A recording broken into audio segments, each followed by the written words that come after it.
You built an app, and its user base is expanding quickly, doubling or more, and the growth isn't slowing down.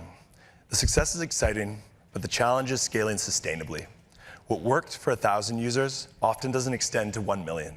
You'll need to make critical decisions about which LLMs to use, how to predict and manage costs, and how to keep response times fast. I'm Colin Jarvis. I lead the AI solutions team here at OpenAI. And I'm Jeff Harris. I'm one of the product leads on the API platform team. Today we're going to cover common pitfalls and techniques for scaling your apps on our platform. And to start, I wish I could tell you that there was one playbook that would just work to give you the perfect way to optimize an LLM app. Of course, there isn't. There are lots of techniques and many trade-offs to be had. But we're hoping that this talk gives you a set of approaches and best practices to consider, and that you walk away with some optimization ideas that do end up working really great for what you're building. And the first thing I'll say before we talk about how you should optimize is we think optimizing your apps is central to what we do. So we push out models that are more intelligent. We make models that are faster. GPT-4o is twice as fast as 4 Turbo. And we push relentlessly on cost. So I love this chart. Since Text DaVinci 003, which came out in 2022, that was a less capable model than 4o Mini. And our cost per token has decreased since then by about 99%. So that's a really good trend to be on the back of. Another example, the 32K version of GPT-4, if you wanted 1 million tokens from that model, that cost $120. So quite expensive. Today, if you do that with GPT-4o Mini, that's 60 cents. So 200 times improvement in just about a year and a half. Now, these lower costs, combined with fine-tuned, smaller models like 4o Mini, they've unlocked a lot of new use cases. And we see this in our data. Since we released 4o Mini in July, token consumption on our platform has more than doubled. So a ton of new ways of using our API. But more models brings more questions. When to use 4o Mini? When to use 4o? When's reasoning required? We've worked with lots of builders like you across many different sizes and use cases, and we've developed a pretty good mental model to help you work through those kinds of decisions. So Colin's going to talk about how to improve accuracy, the quality of the outputs of the model, and then I'm going to be back in just a few minutes to talk about how to optimize latency and cost. Thank you. Cool. Scaling AI apps involves balancing accuracy, latency, and cost in a way that maintains accuracy at the lowest cost and speed. It's important to keep that in mind as we go through, because clearly none of this is going to be silver bullets. We're just trying to kind of share some of the trade-offs that we've seen work well in this area. To accomplish this, we've worked out an approach that generalizes pretty well across most of our customers. This is to start by optimizing for accuracy. So use the most intelligent model you have until you hit your accuracy target. An accuracy target is typically something that that has a meaning in business terms. Like 90% of our customer service tickets are going to be routed correctly on the first attempt. Once you've hit your accuracy target, you then optimize for latency and cost, with the aim being to maintain that accuracy with the cheapest, fastest model possible. I'm going to begin with how to ensure your solution is going to be accurate in production. So optimizing for accuracy is all about starting with that accuracy target that means something. So first, we need to build the right evaluations so that we can measure whether or not our model's performing as expected. I know you folks know that, so we're going to just kind of recap that, and then we're going to share some best practices that we've seen from folks building in the real world.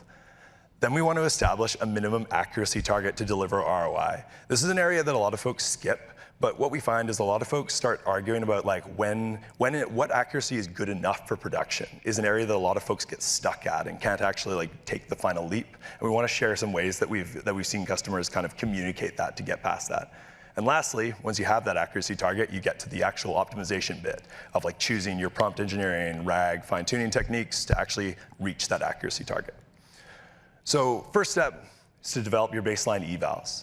So it's been like almost 2 years since ChatGPT came out, but a lot of people still skip this step. So I want to just start here just to recap, kind of make sure that we're on the same page. I know all of you know what evals are, so I'll just recap the basics quickly. So we encourage our customers to embrace eval-driven development. So with an LLM, you can never consider a component of like built until you've got an eval to actually test whether it runs end-to-end and actually produces the results that you're intending. Evals come in a lot of flavors, but the two like key ways we try and frame them are component evals. So like simple evals that function like a unit test, usually pretty deterministic, usually test like a single component to make sure it's working. and then end-to-end evals, which are more of like your kind of black box tests, where you're going to put in an input at the start of the process, and then you're going to measure what comes out at the very end, and it might be like a multi-step network or something that's working through that eval. Probably sounds like a lot of work, but we found some effective ways of scaling these that I want to share with you guys that we've been working through with some of our customers. So I want to go through an example for customer service, because this is a pretty common use case that we run into with our customers. Reasonably complex. You've usually got a network of multiple assistants with instructions and tools that are trying to do things. So a couple examples, simple component evals, like did this question get routed to the right intent? Simple true-false check. Did it call the right tools for this intent? And then did the customer achieve their objective? They came in looking to get a return for $23. Did they actually get that? Now, I guess the best practice that we found here is customers using LLMs to pretend to be customers and red team their solution. So effectively, what we'll do is like spin up a bunch of customer LLMs and then run those through our network. And those are going to act as like an automated test that's going to track divergence, where if we like change a prompt here, we want to check that actually everything's still being routed and completed correctly. So I'm going to just quickly show a network here. If this works. Beautiful. Cool. So I'm going to talk through this network and kind of share how this works. So a lot of details here. The main thing to take away here is this is a fairly typical customer service network. You've got a bunch of intents. Each of those intents routes to an instruction and some tools.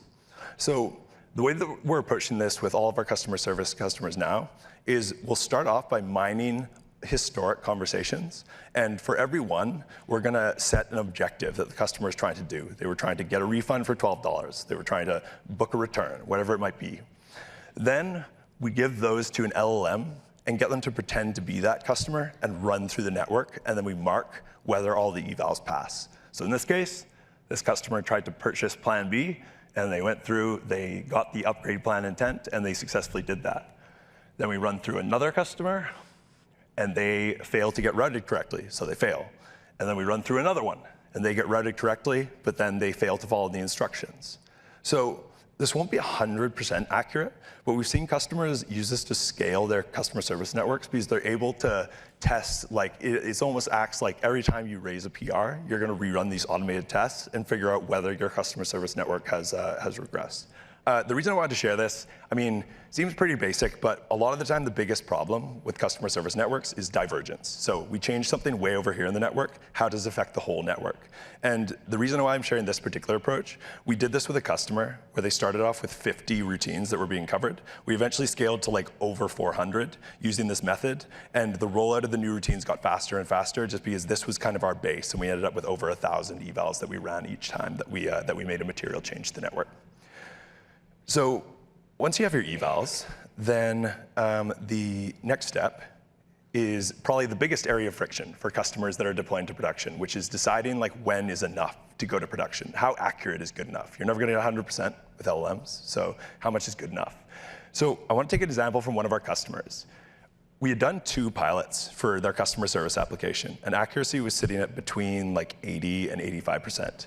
The business wasn't comfortable to ship, so we needed to agree on a target to aim for. So what we did was we built a cost model to help them model out the different scenarios and decide how, like, where to set that accuracy target. So we took 100,000 cases and we set a bunch of assumptions. The first one was that we're going to save $20 for every one where the AI successfully triages on the first attempt.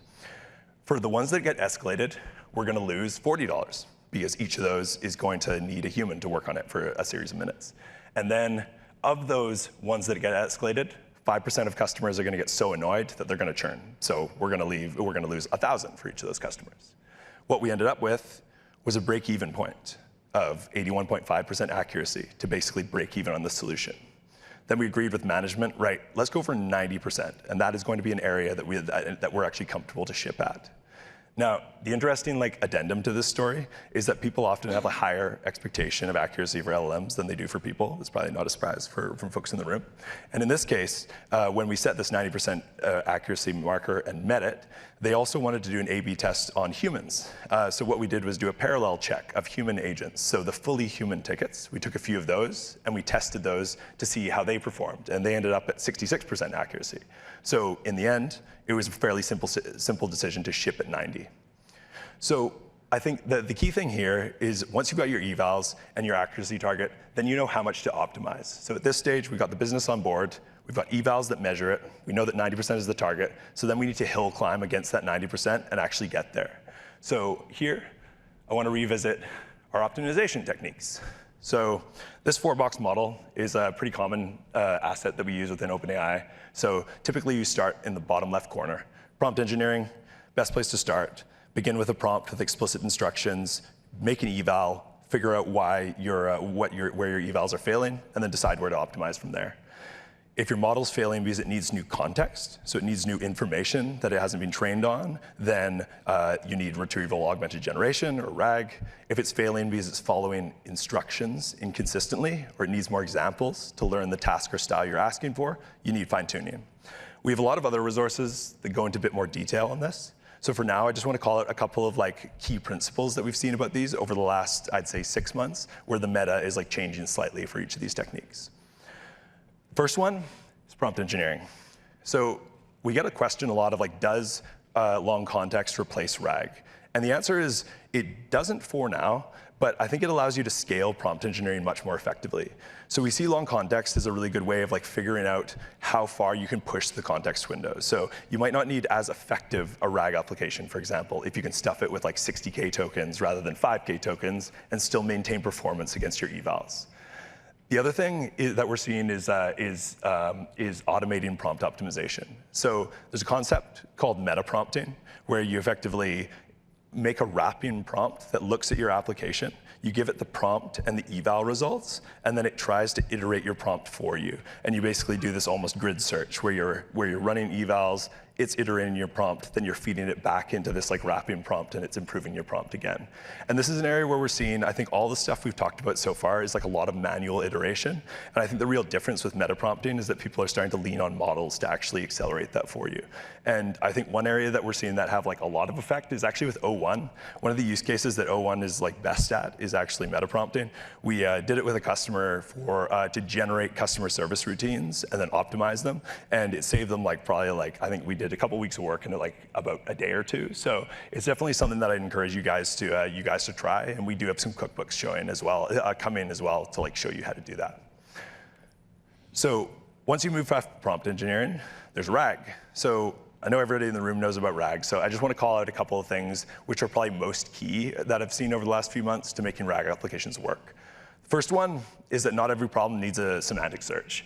Probably fairly obvious, but we see a lot of, I think one of the most obvious and simple optimizations that people do is putting a classification step at the start and saying, based on what this customer has asked, does this require a semantic search? Does it require a keyword search? Or does it require an analytical answer to the question?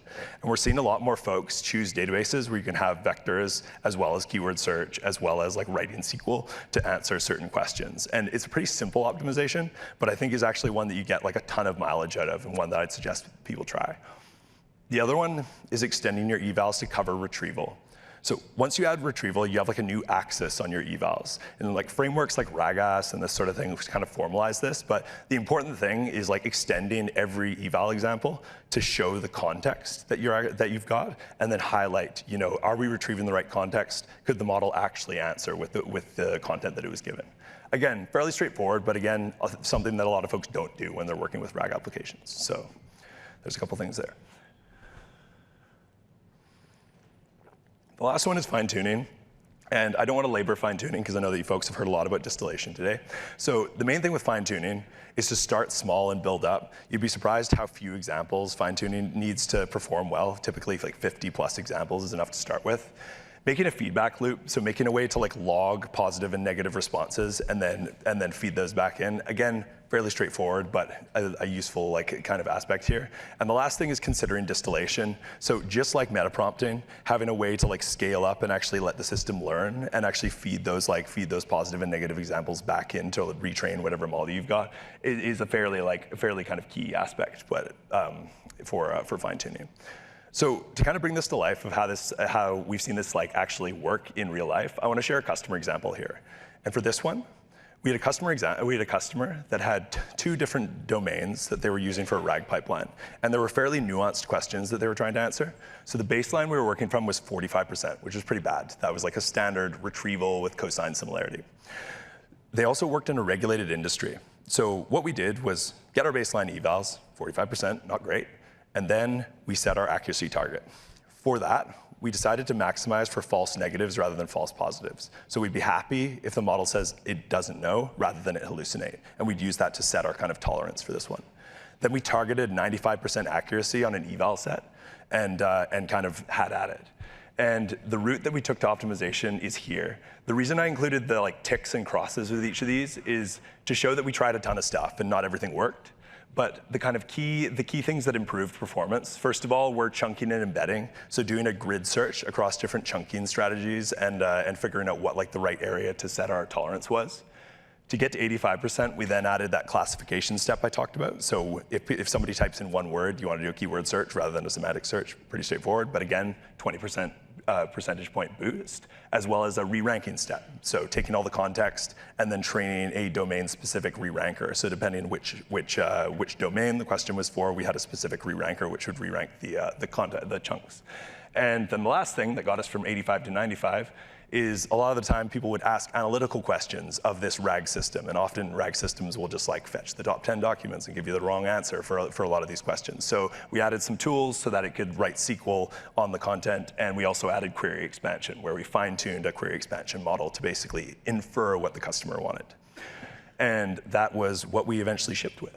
So I guess just bringing all this together that we've talked about for optimizing for accuracy, you start with building evals to understand how the app's performing. You then set an accuracy target that makes an ROI and keeps your application safe. And then you optimize using prompt engineering, RAG, and fine-tuning until you hit your target. At that point, you have an accurate app. But the problem is it might be slow and expensive. And to solve those problems, I'll pass over to Jeff. So thank you all very much. Thank you all. Fantastic. So first, you focus on accuracy. You need to build a product that works. But once you've achieved that desired accuracy, it's time to improve latency and cost.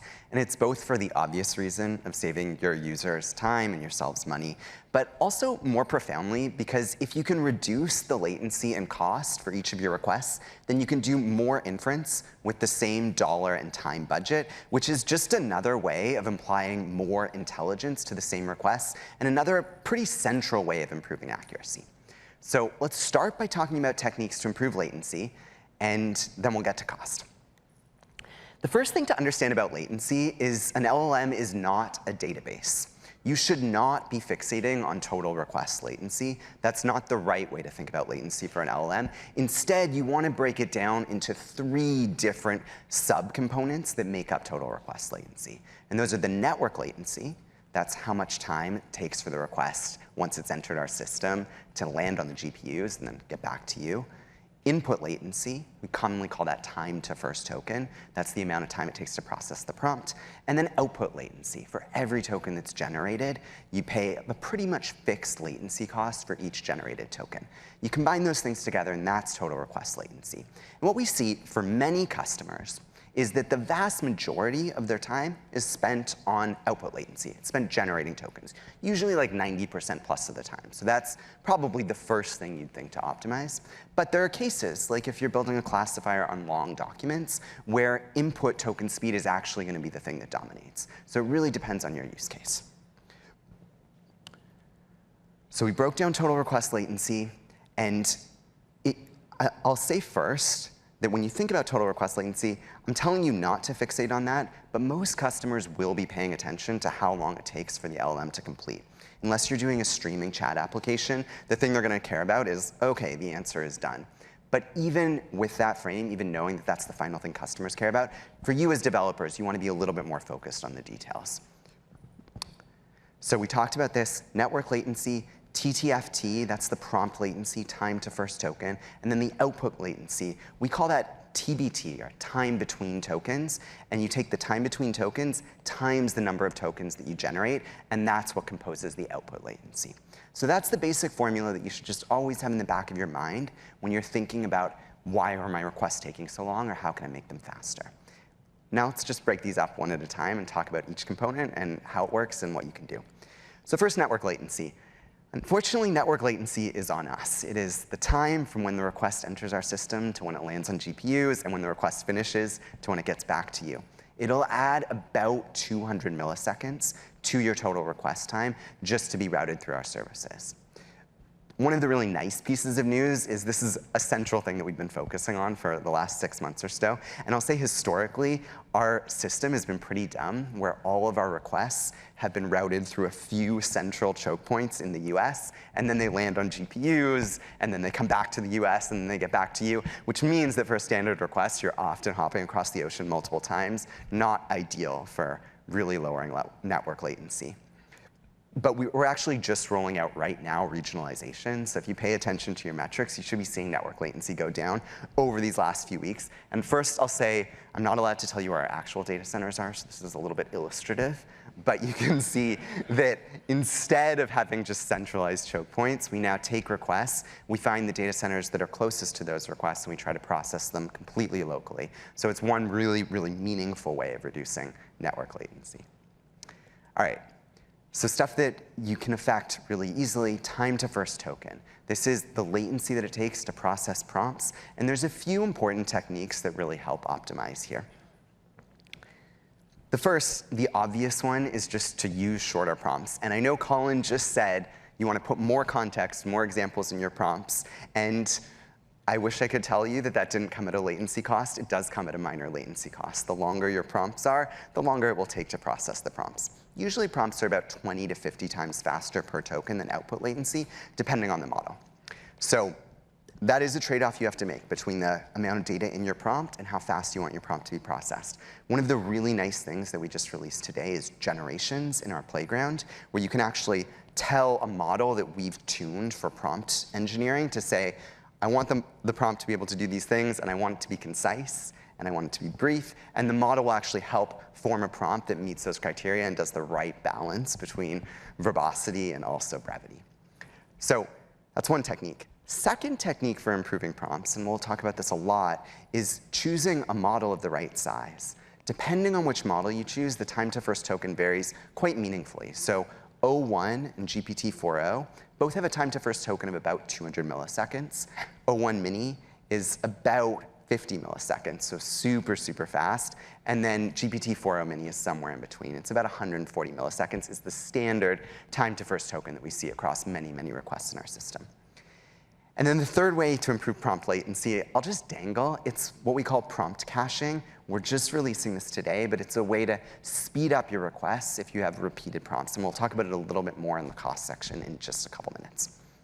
So that's time to first token, prompt latency. Then the final component, the component that is probably where you're spending the most time, is time between token or output latency.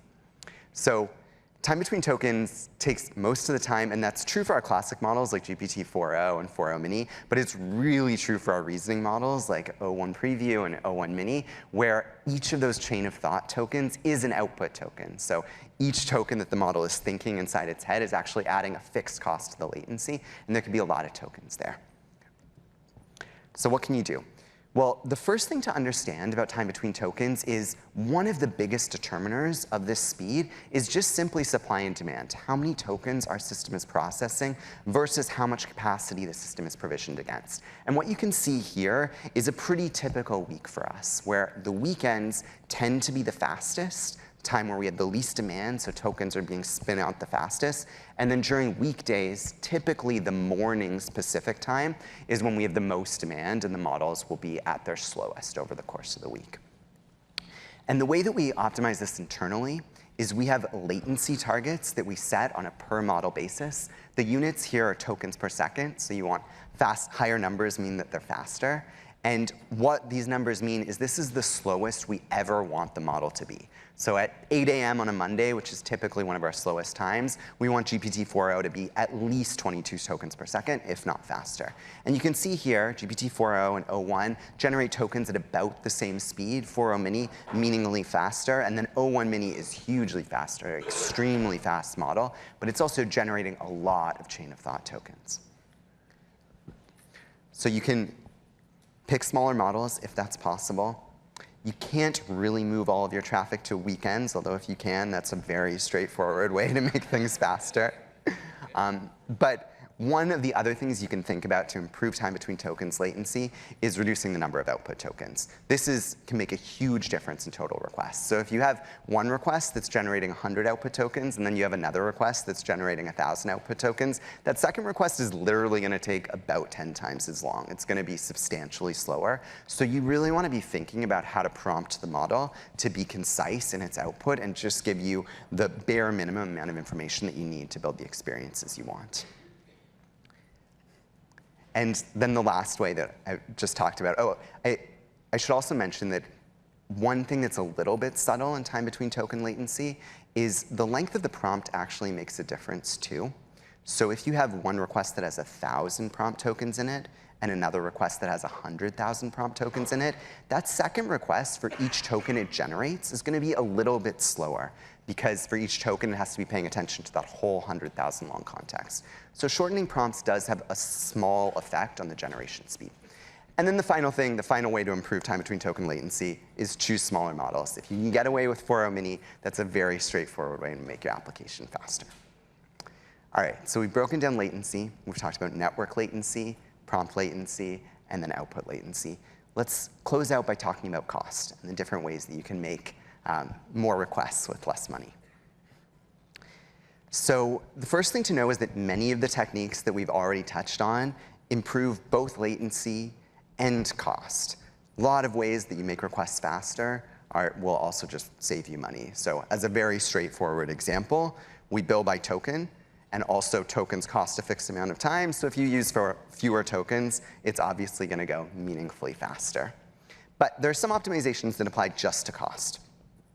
The first thing I wanted to just plug is we have great usage limits in our developer console where you can see how much you're spending on a per project basis and get alerts when your spend is more than what you're expecting. This is a really straightforward way to manage costs and make sure if there's different efforts happening inside your company that you're really aware of how much each of them are spending and you're not getting surprised by some sudden surge in usage over the weekend. So just always good to use those tools and really set up projects in a granular way to control your costs and just keep that good visibility.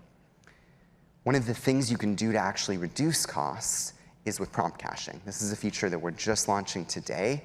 And the way it works is if a prompt lands on an engine that's already seen that prompt and has it in cache, it won't recompute the activations for that prompt. Those are like the internal model states associated with that prompt. And instead, it can just go straight to the generation step. So this is a way to both speed up the prompt processing time, but also to just save money. One of the key things that you should think about with prompt caching is the way it works is it's doing a prefix match. So you can see in this example, you have first request on the left, and then if you send the exact same request plus a couple things at the end, it's all a prompt match. But if you change just one character at the very beginning of the prompt, it's a complete miss. None of the other activations are going to help your prompt speed at all. So what that means as you're building applications is you really want to put the static stuff at the beginning of the prompt. So that's like your instructions for how your agent should work, your one-shot examples, your function calls. All of that stuff belongs at the beginning of the prompt. And then at the end of the prompt, you want to put the things that are more variable, like information about a specific user or what's been said previously in the conversation. Typically, our system will keep prompt caches alive for about 5 to 10 minutes. This will all just happen automatically without you needing to be involved at all. But one of the second ways that you can kind of improve prompt caching rate is just keep a steady cadence of requests. We will always clear the prompt cache within an hour, but as long as you keep hitting with the same prompt prefix, within about 5 to 10 minutes, you'll keep those prompts active the whole time. And how does that manifest in terms of money saved? Well, we just are announcing this today, so for all of our most recent models, you can immediately start saving 50% on any cache token. And one of the really nice things about this implementation is that there's no extra work required. Hopefully your bills are just going down as of today if you have really cacheable prompts. You don't need to pay extra to use this feature. You just save for making your traffic more efficient. The last thing that I wanted to cover in terms of saving cost is our batch API. And I think our batch API is a little bit of a sleeper hit, but it is 50% off both prompts and output tokens by running requests asynchronously. So instead of hitting the model and the model replying as quickly as possible, you create a batch file, which is a sequence of really a lot of requests, huge numbers of requests. You submit it to the batch API, and it will complete this job within 24 hours. It's often much faster if you're submitting the job not at peak time. And one of the really nice things about this service is that anything you pass to the batch API, it doesn't count against your regular rate limits. So it's a completely separate pool of capacity that you can just use and pay half price off. What we have generally found is that most developers have at least a few cases that really benefit from batch. So that could be content generation, you're making a bunch of sites, it could be running evals, ingesting and categorizing a really big backlog of data, indexing data for embedding-based retrieval, doing big translation jobs. Those are all things that don't need to be run where every token is generated within 40 milliseconds. So they're all really good use cases for batch. And to the extent that you can offload the work there, you're both saving half of the spend, and then you're also, of course, not using any of your other rate limits. So you can just scale more for the services that need to be more synchronous. Just to give you one example of how people have used this, one of our partners, Echo AI, they categorize customer calls. So they summarize the customer call. After they've transcribed it, they classify it. They put takeaways and follow-ups. And the batch API saves them 50% of their costs because they don't need to be purely synchronous. And what that's let them do is by reducing their costs, they're actually able to pass on lower prices to customers.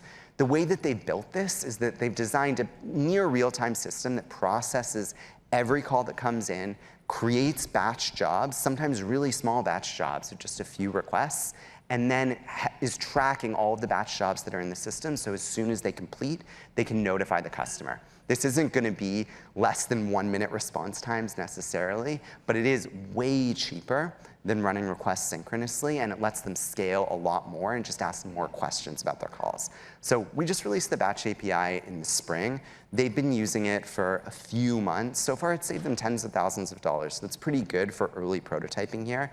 They're expecting, today they've used 16% of their traffic has moved over to the batch API. They're expecting for their particular use case, they can get to about 75% of their traffic and are aiming to save about $1 million over the next 6 months. So it's a really substantial amount that you can save if you can really bifurcate your workloads to the ones that need to be synchronous and the ones that don't.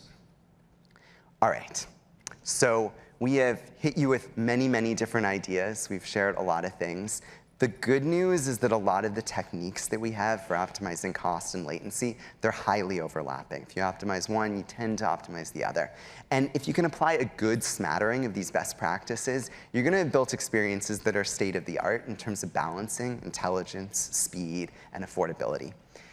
I'll also say that I'm sure there are many techniques that we didn't mention here, and there are probably lots that we don't know. So if there's something we missed that you found effective, we'd love to hear about it after the talk. And to close, I'll just say once more that I wish there was one playbook for balancing accuracy, latency, and cost. There is not that thing. This is actually the central art in building LLM applications, is making the right trade-offs between these three different constraints. So I hope that we've given you some ideas to think about, and on behalf of myself, Colin, and the team, we're very, very excited to see what you build. Thank you.